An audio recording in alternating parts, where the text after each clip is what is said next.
बहुत समय पहले की बात है। एक राज्य में एक राजा का राज्य हुआ करता था।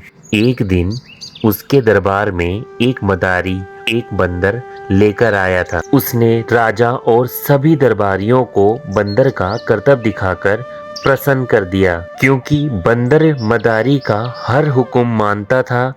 जैसा मदारी बोलता बंदर वैसा ही करता था।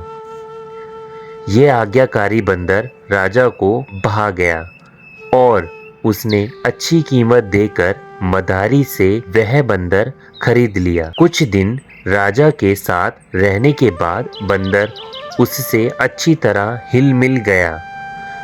वह राजा की हर बात मानता, वह राजा के कक्ष में ही रहता और उसकी सेवा करता था। राजा भी बंदर की स्वामी भक्ति देख बड़ा ही खुश हुआ था। वह अपनी सैनिकों और संतरियों से भी अधिक बंदर पर विश्वास करने लगा, उसे महत्व देने लगा।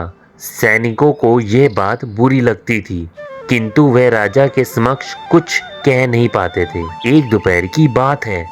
राजा अपने शयन कक्ष में आराम कर रहा था।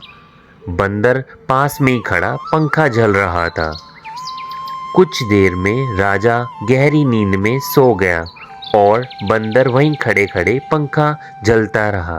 तभी कहीं से एक मक्खी आई और राजा की छाती पर बैठ गई। बंदर की दृष्टि जब मक्खी पर पड़ी तो उसने पंखा हिलाकर उसे हटाने का प्रयास किया। मक्खी उड़ गई, किंतु कुछ देर पश्चात पुनः वापस आकर राजा की छाती पर बैठ गई। पुनः मक्खी को आया देखकर बंदर को बहुत गुस्सा आया। उसने आव देखा न ताव देखा और पास ही पड़ी राजा की तलवार उठाकर पूरी शक्ति से मक्खी पर प्रहार कर दिया। मक्खी तो उड़ गई, किंतु तलवार के जोरदार प्रहार से राजा की छाती के 2 टुकड़े हो गए और राजा के प्राण वहीं निकल गए। इसलिए कहते हैं ना दोस्तों, मूर्ख मित्र से अधिक बुद्धिमान शत्रु को तरजीह दी जानी चाहिए।